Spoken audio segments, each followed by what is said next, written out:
De l'autel pratiqué par le délégué apostolique, c'était le point d'orgue de la messe d'aujourd'hui.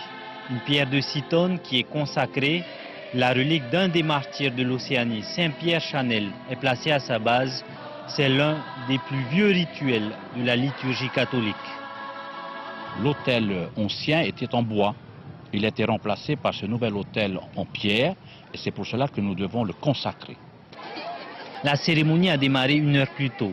Les pèlerins sont venus en nombre pour cette première messe. En effet, la vieille dame de Riquitea a retrouvé sa splendeur d'origine, mais tous les pèlerins n'ont pas adopté la couleur rouge et blanche de la cathédrale.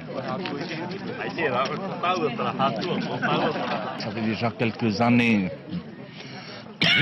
la question se posait, quoi. Est-ce qu'il fallait laisser donc ce bâtiment partir en ruine ou alors mettre les moyens qu'il faut pour rénover, réhabiliter cette cathédrale qui est belle. Ils ont fait un travail extraordinaire en respectant la cathédrale originale et avec des matériaux locaux. On a recommencé à faire la chaux. La plus grande cathédrale du Pacifique était trop exiguë pour accueillir tous les fidèles. Seuls 700 chanceux ont pu assister à la messe. Pèlerins venus de toute la Polynésie ou paroissiens de Riquitea, 2 heures durant, ils ont partagé la même ferveur, la même foi, le même émerveillement.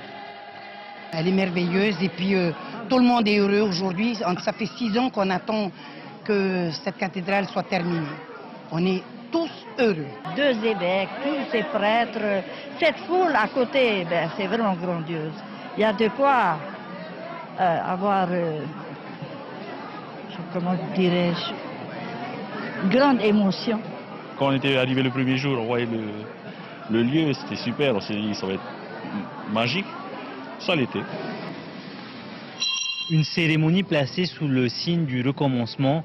En effet, pour la première fois depuis 7 ans, les fidèles peuvent à nouveau communier dans l'enceinte de leur cathédrale.